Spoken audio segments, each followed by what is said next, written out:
Hey, Mark Rodriguez here, and you're watching Mark's Out Wrestling Aftershock Reviews, where it's still real to me. Now today, we're going to be pulling some double duty here, be talking about WWE Crown Jewel and all the negativity behind it, and Ring of Honor, the November 4th episode is 4th for me, because it's 1 o'clock in the morning where they air it, and it's already past midnight. But due to the whole daylight savings thing, like for me, it was like the show started at 1 o'clock in the morning, and it ended at 1 o'clock in the morning, and I'm like, wait, what? Because nowadays all your modern devices do kind of turn the clock back for you automatically. It's not like back in the day where you had to go wind up your grandfather clock and stuff like that. Like nowadays, most of your like computers and your smartphones and whatever, they do it for you. But I forgot, so I'm like, whoa, I got an extra hour. That's kind of cool. So let's see here. So for WWE Crown Jewel, since it was in Saudi Arabia, despite WWE trying to cover up that fact, the event was live Friday at noon Eastern time, and since it was still at noon and I was still at work as opposed to like normally they're more like in the evening, like it was very hard to avoid spoilers. Like I really should have avoided social media because I'm just trying to talk to Johnny or Pika Chica or whatever, and like randomly so and so is a champion, so and so won the tournament. I'm like, but that guy wasn't even in the tournament, or so and so is hosting the show. Holy shit, that person's hosting the show. So, it was hard to avoid spoilers. I know that a lot of people were pissed, and I was trying to avoid like getting into message boards with like, long discussions and, get actual quotes and actual complaints, because I wanted to watch it with like a unbiased opinion. I didn't want to be like, okay, let's see how bad this really sucks. Like, I didn't want to go with that mindset, but it was kind of hard not to, because I know that some of the changes that happened, some of the results would have pissed people off. So anyways, the show started with the return of Hulkamania, brother. Well, let me tell you something, brother. Yes, Hulk Hogan came back to host the show. And it's kind of short, just a couple of minutes there, talking about Hulkamania running wild and, like the big fan base Saudi Arabia, and, what you're going to do when Hulkamania and the fans in Saudi Arabia run wild on you, brother, and all that. So, he just came back, and it's like the stuff I've always been talking about for people. Like, if Hulk Hogan returns to WWE, he's not going to go back into the ring. He's going to, be special guest hosts or special guest referees or have, special opinions here and there. Or it's like a Hall of Fame event. He'll be the guy to, read the cards or something. Like, he won't be an actual wrestler. He'll still be there, but he won't actually get in the ring, And I know a lot of people were pissed. I heard people saying stuff like, if Hogan's going to be there, I'm not even going to watch the event and whatever. But in my opinion, I want to say I do not agree with the stuff he said. I do not like the stuff he said. It's wrong and messed up. I don't know how genuine his apology is, whatever, but he did apologize multiple times. And I think for us, let's just move on. Unless he does something else later on, for now, he apologized. Let's move on. And once again, if you hate the guy, hate Terry, don't hate Hogan, And what else? Not for the actual event. Since most of this pay-per-view was the tournament, the World Cup tournament, to be the best of the world and whatever, the matches were pretty quick, pretty much to the point, because you had, all these matches in the semifinals and the final, all within the same pay-per-view, so you had to kind of rush it up. And actually, most of the pay-per-view was the tournament and a couple of matches here and there. So anyways, the way it worked is that they had 4 guys from Raw and 4 guys from SmackDown, and they would fight amongst themselves, and whoever wins, it'd be like the best guy of Raw versus the best guy of SmackDown. And yeah, I thought it was going to be more intermixed, but no, it makes sense that way, but I didn't know. I thought they were going to actually mix up the guys, back and forth. So anyways, apparently the kickoff show, I didn't watch it. I didn't track down the kickoff show. Shinsuke Nakamura, which is a U.S. champ that everyone forgot about, unfortunately, defeated Rusev. And once again, I gotta say, don't put championship matches on the kickoff show, okay? Don't, because it really makes them feel unimportant, come on.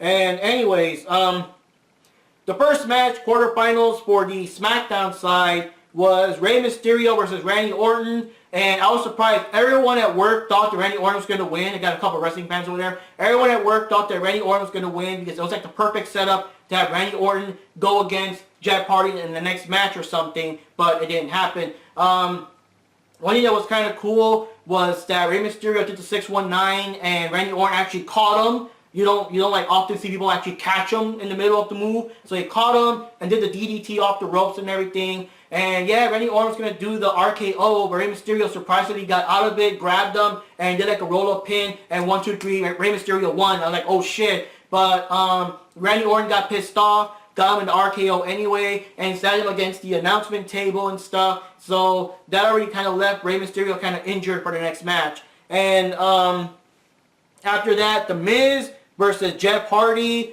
and they fought it out and everything. I don't remember too much about the match in particular, but I do remember that they were trying to avoid each other's moves and stuff. Jeff Hardy was trying to do the twist of fates, but he would keep getting out of it. And The Miz was down. He was trying to do the whisper in the wind, but The Miz got the knees up. So since Jeff Hardy got on those knees, he got injured. The Miz grabbed it real quick. Skull crushing finale. Bam! The Miz won. I'm like, holy shit, The Miz won. And then for the quarterfinal matches for the Raw side, we had Seth Rollins versus Bobby Lashley with Lio Rush. Of course, Bobby Lashley was replacing John Cena. John Cena did not want any part of the Crown Jewel main pay-per-view due to behind-the-scenes political stuff and American views and values based on what happened. I'm not going to go into it too much. My personal opinion, the government may be kind of fucked up, and the guy who runs the government there may be kind of fucked up with the cover-ups, but like you can't really like blame like the whole entire country. These are just normal people that, the people in the audience are just normal people that are WWE fans, just like how we are. And I mean, Lord knows our government does fucked up shit, but we shouldn't be held. I'm just a normal guy. I got nothing to do with it. We're all normal people. We're not really involved in what the government's doing. So, like, I believe for the fans, for the innocent fans who know nothing about government and stuff, they're just casual or, very, very intense WWE fans, at least do it for the fans, But anyways, Bobby Lashley took his place, and Bobby Lashley did, his moves. He's muscular, he poses a lot. You'll never look as good as him. He does like the vertical suplex with the delay, holding up there, let the blood rush to your face, and then slam him down and stuff. But despite all that, Seth Rollins still grabbed him, did the stomp, which is what they call a curb stop now, did the stomp, and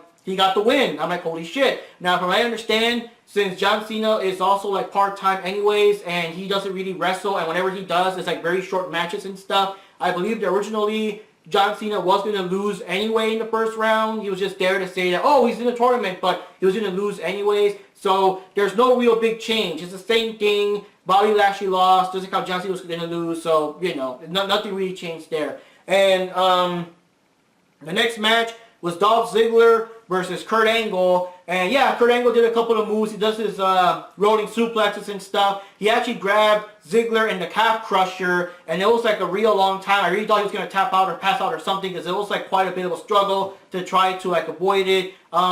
Drew McIntyre was there. He was still trying to like distract the ref or do, cheesy things here and there. And in the end, Ziggler still managed to, I think the referee distracted him or something. And that was a chance for Ziggler to grab Kurt Angle and do the zigzag and get the 1, 2, 3. Or it was either that or a roll-up pin too. I forgot, but the main thing is that Dolph Ziggler won and advances to the tournament. So, then for another match to kind of give people time to, kind of rest up between rounds was, The New Day with Big E and Kofi, with Xavier Woods just, supporting them, with fighting against The Bar, which is Sheamus and Cesaro, with the Big Show there, and you're fighting for the SmackDown Tag Team Championships, and of course The New Day always got to be theatrical. They arrived on a giant, like, flying carpet, and, like, it did, like, I don't know, they did like a smoke screen, yeah, that's the word. Like a whole bunch of smoke and stuff to kind of cover up the machinery that's underneath, so it kind of looks like a real,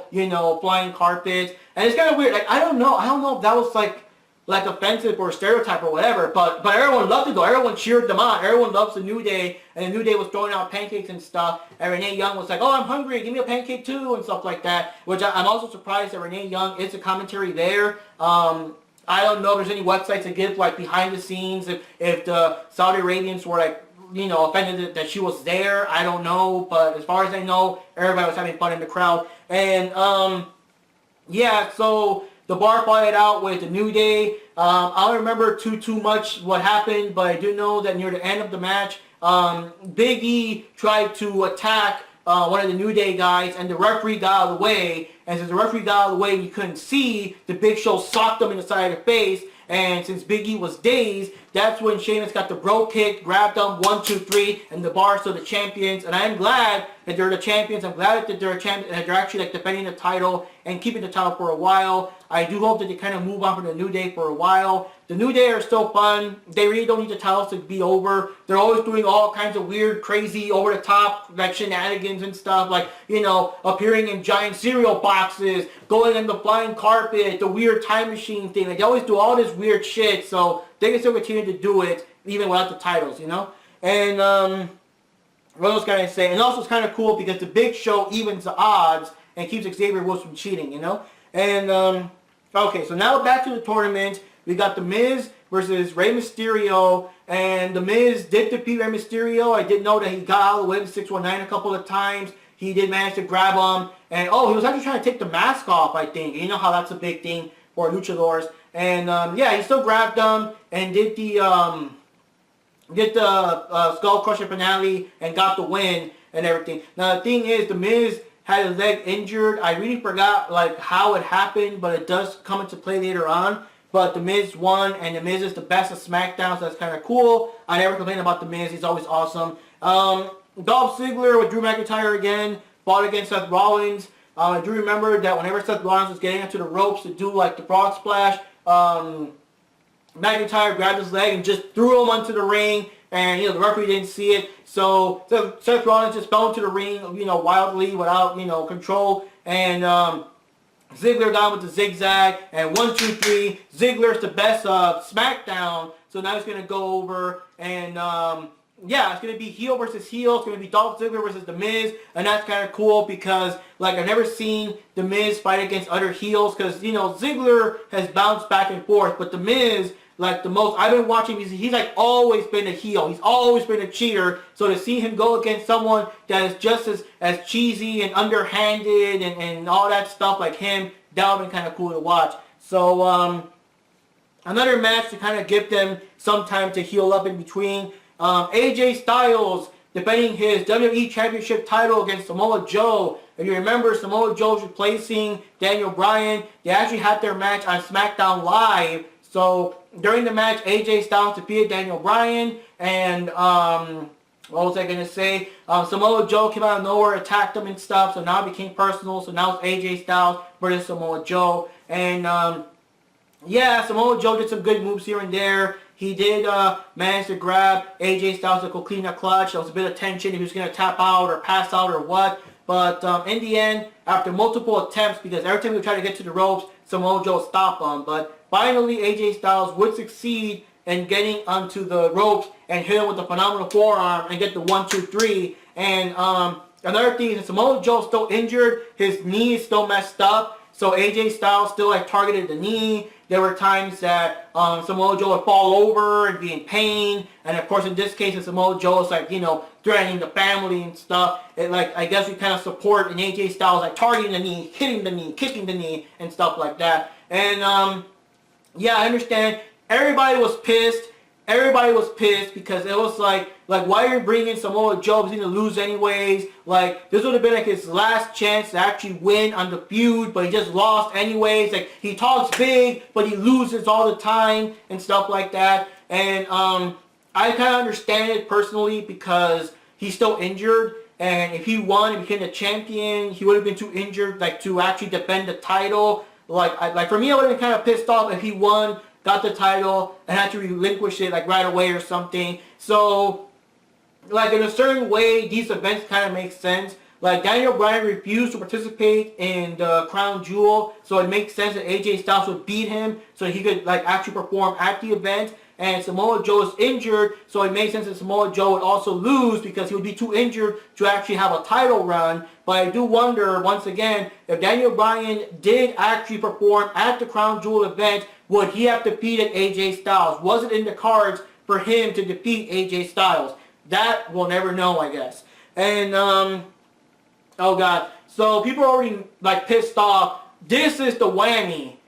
This is the one that got everyone pissed off like hell. And, yeah. So, Brock Lesnar versus Braun Strowman. Of course, Roman Reigns had to bow out. It was supposed to be a triple threat match, but he had to bow out because, you know, he had leukemia. He has to leave. He'll probably be gone for a year or so. I bought a shirt to support them. You know, support the Shield, both the Shield and Roman Reigns. Maybe I'll get a Roman Reigns shirt before they're gone. I don't really want to advertise for the website. Like, whatever you guys do is up to you. But I always notice, of course, that whenever tag teams, like, break up, or whenever a person gets fired or quits, retires, whatever, I always do try to get their merchandise, because sooner or later it's going to be gone, because, you know, so-and-so doesn't exist anymore. So I'm going to try to get some Shield shirts, because eventually you're going to be gone, because the Shield is, you know, gone, unfortunately. But, yeah, I have my support for Roman Reigns and everything, and we'll see what happens. But I hope that he can, you know, beat this and come back. But anyways, Brock Lesnar's there, Braun Strowman's there, Baron Corbin is there, grabbing, like, the Universal title and showing it and all that stuff. And, like, without the bell ringing, Baron Corbin clocked Braun Strowman in the back of the head with the title just out of nowhere. And, what can I say? Just hit him out of nowhere. And then the bell rung, and then Brock Lesnar was like, F5, and, you know, Strowman kick out, another F5, kick out, another F5, kick out, another F5, and then another F5 out of the ropes this time. And Strowman actually managed to get like a boot in there, managed to actually kick him in the face, but it did nothing. So another F5, and this time he will not kick out, and once again, Brock Lesnar is the champion. Like, once again, you're reigning, defending, conquering, Universal Champion Brock Lesnar, and all that. So it's like, oh God, no one was happy. Everybody was pissed. Everybody was pissed, because everyone hates Brock Lesnar. He wrestles like 4 times a year, so he skips like, first of all, he wrestles only in pay-per-views, then he skips pay-per-views. So everyone is pissed. Everyone is, I don't know.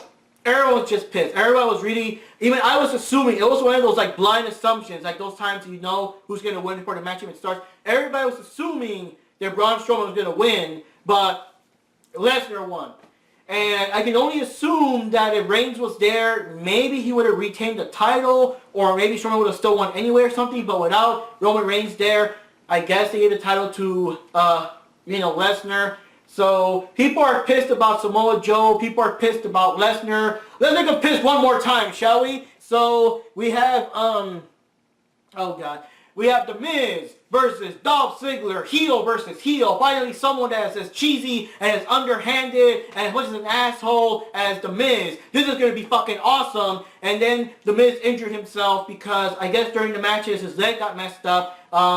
Before the bell even rang, he started punching and attacking Dolph Ziggler. Then he jumped out of the ring, like, to go down to the floor or whatever. And he injured his leg. He fell over. He can't stand. He's in very bad shape. And I like how they kind of play it up, because of all the wrestlers that have been injured, you know, they're gone for like 6 months or whatever. They have surgeries or whatever. The Miz is one of the few people that's never been injured. So he's actually telling the guys, no, I can do this. I've never been injured. I've never been injured. I can do this. You know, and all that stuff. But no, he can't even walk. And they were going to say stuff like do the forfeit. The winner is Dolph Ziggler or whatever. And Shane is like, no, it's not going to go down like that. No, you know. So he took his place.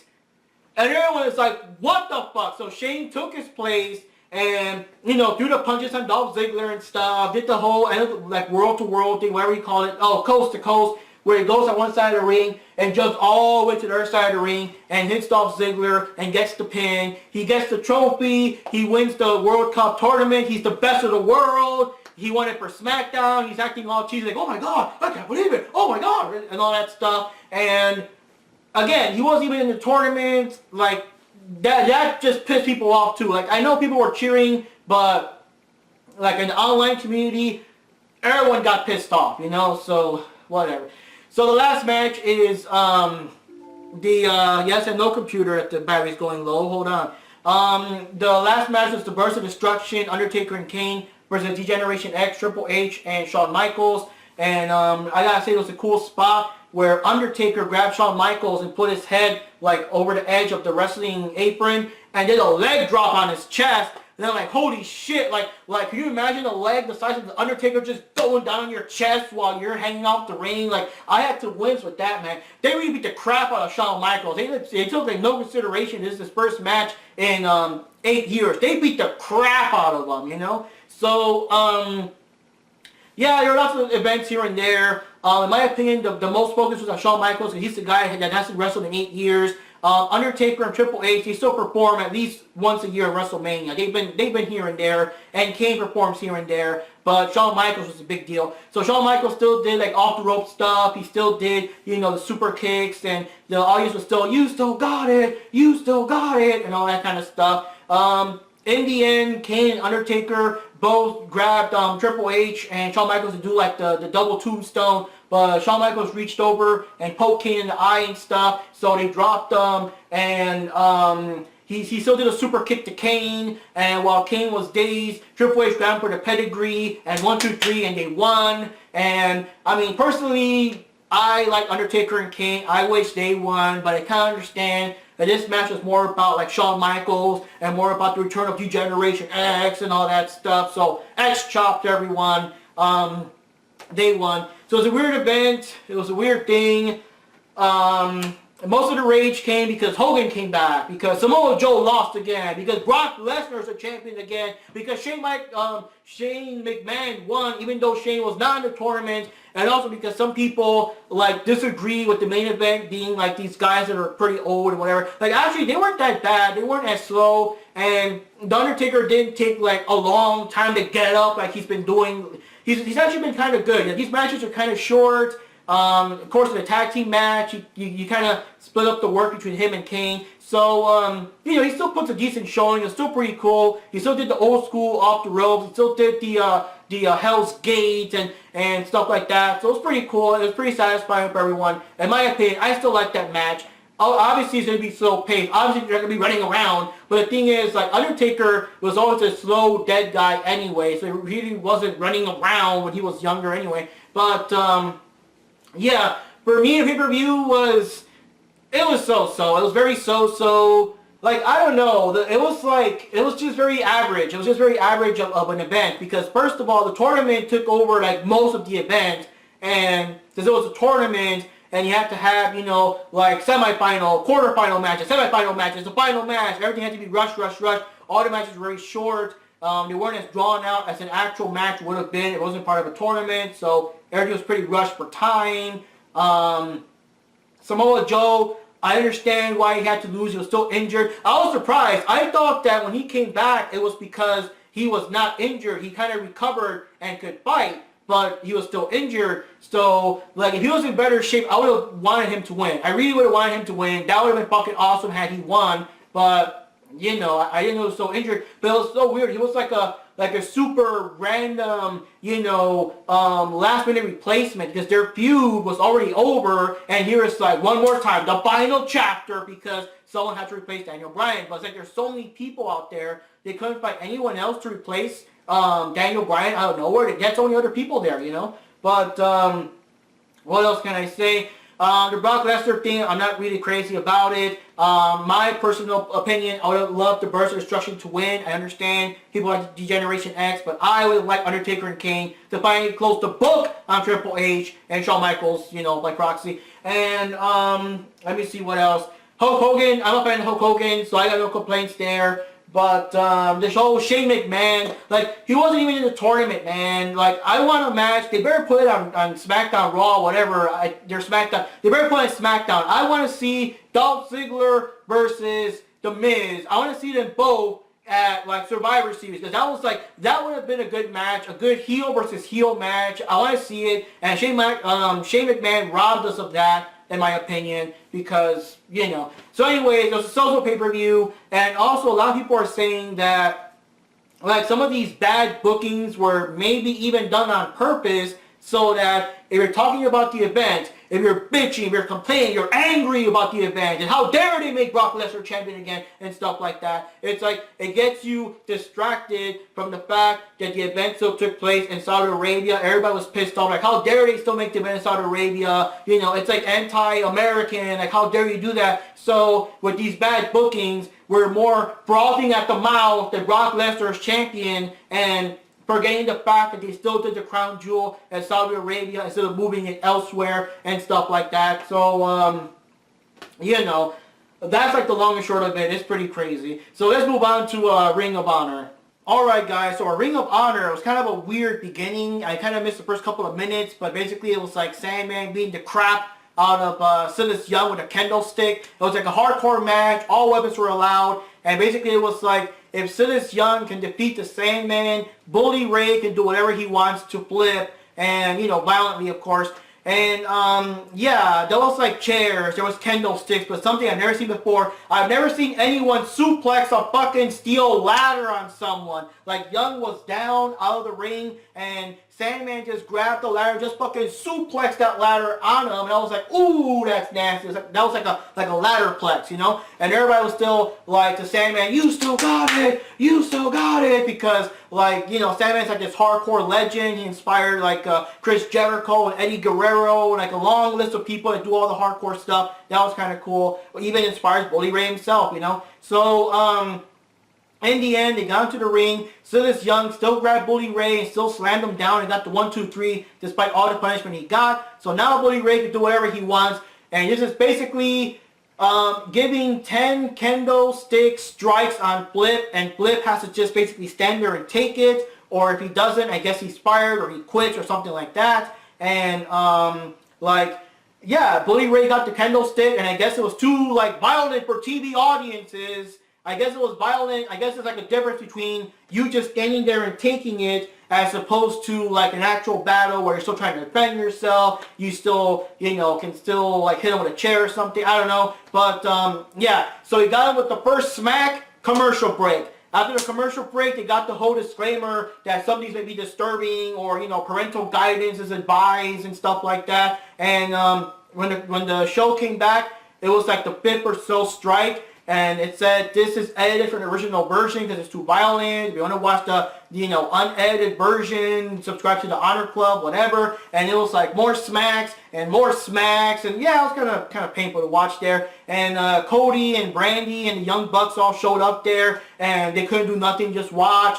And Bully Ray's like, hey, Brandy, this one's for you. And smacks Flip one more time. And like he was like, okay, man, all you gotta say is I quit. Just say I quit, and this ends right now. And of course, Flip flipped him off. Well, that's why he's probably named Flip, right? And instead of like the final and 10th strike, he like dropped the kendo stick and got him with a low blow, and he just ran out the building. And I'm like, okay, so that's the thing that happened.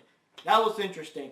And then we had a good match here. We had a 6-woman tag team match, and I was kind of surprised because some people I recognize. It was a team of Karen Q. Like, Karen Q is everywhere. Karen Q, Britt Baker. I also seen Britt Baker in Rise. And Kelly Klein going up against Jenny Rose, Madison Rayne, who Madison Rayne is also everywhere, and Sumi Sakai. And Sumi Sakai is the current Women's of Honor champion. So, yeah, they fought it out. They all had their little shots here. Karen Q, like, did most of the match, though, I noticed from her side. Madison Rayne did a couple of moves and kind of stepped out. I'm just surprised she's, like, everywhere. But, in the end, it looks like Jenny and Kelly got, like, some kind of personal beef. So they got more into each other's spaces. In the end, Kelly was, like, saying to her partners, like they wanted a tag, like, no, I don't need a tag, I can do this myself, I don't need your help and whatever. But Kenny still grabbed her, what's her name, Jenny Rose still grabbed her, got her into a pin, 1, 2, 3, and they won. And so Jenny, Madison, and Sumi won, and they walked off, and Kenny's defeated. But since Kenny was making like an attitude, like, I don't need your help, Karen Q and Britt Baker were just like, and just walked off and left her there. But for me, I was more entertained because I recognize these people, and I'm kind of surprised. Like, I don't know how that works, if they have like these contracts or whatever, or maybe they're not under contract at all, where they could just wrestle wherever the hell they want. Because I don't know, Madison Rayne and Karen Q are actual Ring of Honor people, or they're on Rise, or I don't know. They just appear anywhere. And another news I do have to say, Mia Yim actually wrestles now in NXT. She had her debut match a couple of weeks ago. I think the girl's name was Alaya or something like that. She defeated her. And surprisingly, Mercedes Martinez was in the last episode of NXT, and she fought against Nikki Cross. And Nikki Cross, you know, she still beat her. I was surprised because Mercedes is like a veteran and all that, but Nikki Cross still got the win. But like when it was like Nikki Cross, here's her opponent, I'm like, where have I heard that song before? And then she comes out, I'm like, holy shit, no one told me she was going to be at NXT. So it's kind of surprising. I don't know how it works because Mercedes is still defending her title at Rise. So I don't know, like everyone just wrestles everywhere, you know? So the next match, the last match, main event was Cody versus Kenny King. And I guess they're fighting for the right to challenge Jay Lethal for the Ring of Honor Championship. And yeah, so I guess Cody no longer has Business Bear. I didn't see Business Bear anywhere, but Brandy was there. And it was kind of a weird match because Kenny kept trying to, like, I guess win by disqualification. Like, he would get close to Brandy and nothing would happen, but he would like pretend that, oh my god, Brandy hit me, he's cheating, you know, disqualify Cody, and the referee's like, no, nothing happened, I don't know, and Brandy's like, whatever, and like a second time again, oh, Brandy did something, they're cheating, disqualify them or whatever, and like Brandy was like nowhere near him, and the referee didn't do anything, because yeah, so, let me see here, Kenny like took off a shoulder pad and threw it at Brandy Rhodes. And while everyone's distracted, he like gave Cody the belt and just fell back, like he fake fell back, so that when the referee turns around, it looks like Cody smacked him with the belt, and of course it's a foreign object, so like disqualification or whatever, and the referee was like about to rule it, but then another referee comes in and is like, no, I saw it, I saw the whole thing, and I'm like, you know, WWE needs that with all these cheating guys, you might need like a second referee for all your shit, so the second referee clears it up, but then Kenny gets mad and throws the other referee out of the ring, and you know, he starts, let me see, yeah, he attacked Cody, and like Brandy was like trying to get him up or something, and it looks like he was gonna actually attack Brandy too, and then Jay Lethal came in, he's like, yo, come on, dude, you're better than that, come on, you're better than that, and all that stuff, and it looked like Kenny was gonna, I guess, you know, apologize or whatever, but nope, he got Jay Lethal down, so we got Cody down, we got Jay Lethal down, and we got Kenny King like, yeah, I want to be the champ, you know, and we'll see what happens there. So that was kind of an interesting development there. I did enjoy Ring of Honor. I did like seeing Cody in the ring. He's still badass. Like, he's got some good moves despite Kenny King doing all these